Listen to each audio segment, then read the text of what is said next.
छत्तीसगढ़ में बस्तर को लेकर सियासी दल चुनावी रणनीति बनाने में जुटे हुए हैं।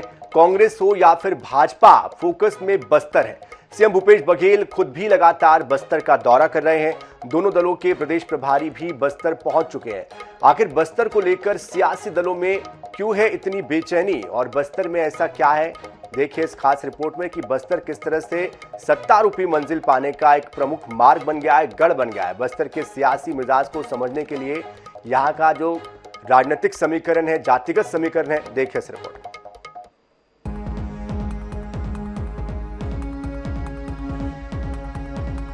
बस्तर की 12 सीटें छत्तीसगढ़ की सियासत में हमेशा अहम रही हैं। मान्यता रही है कि बस्तर जिसके साथ होगा, छत्तीसगढ़ की सत्ता उसी को नसीब होगी। 2018 में कांग्रेस ने बस्तर की 12 में से 11 सीटें जीती।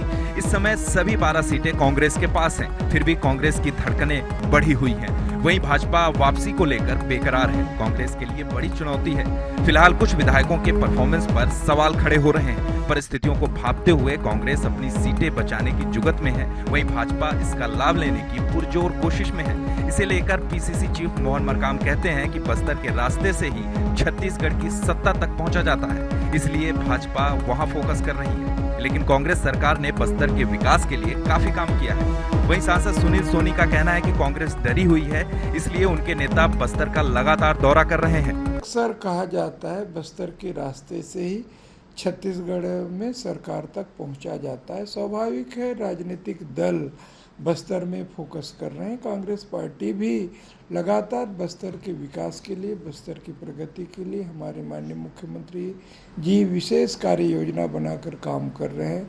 वहाँ के चाहे वनोपज संग्रहण हो या फिर विकास कार्य हो, अन्य मुद्दे हो, उन सब मुद्दों को जो भी समस्याएं आती है, मांगें आती हैं, उन मांगों का तत्काल निराकरण माननीय मुख्यमंत्री जी करते हैं। इसीलिए हमें लगता है कि 2023 में बस्तर में और पूरे छत्तीसगढ़ में कांग्रेस के विधायक ज़्यादा से ज़्यादा जीतेंगे और सरकार कांग्रेस की बनेगी। देखिए, ओम माथुर जी का दौरा चल रहा है, भूपेश बघेल भयभीत है। बस्तर के सारे इलाकों के अंदर में ओम माथुर जी गए और जाने के बाद में वहाँ बातचीत की है। उसका परिणाम भी हमारे नेताओं के दौरे का परिणाम आ रहा है कि अब वहाँ से आदिवासी क्षेत्र से हजारों लोग जो है, वो सैकड़ों लोग जो है वहाँ पे भारतीय जनता पार्टी में प्रवेश कर रहे हैं। और बस्तर में मुख्यमंत्री जी के घबराने का कारण ये है कि बस्तर के अंदर 12 के 12 सीटें जो है वो अब उनके हाथ से खसकती नज़र आ रही है, क्योंकि आदिवासी भाई बहन समझ गए कि ये झूठ बोलने वाली सरकार है। और आदिवासी समाज जो है वो हमेशा सच्चाई के साथ में रहा, जो सुविधाएँ दिया उनके जीवन में परिवर्तन लाया, उसके साथ में रहा। इसलिए जो है वो भूपेश बघेल जी घबरा के सब बयान दे रहे हैं।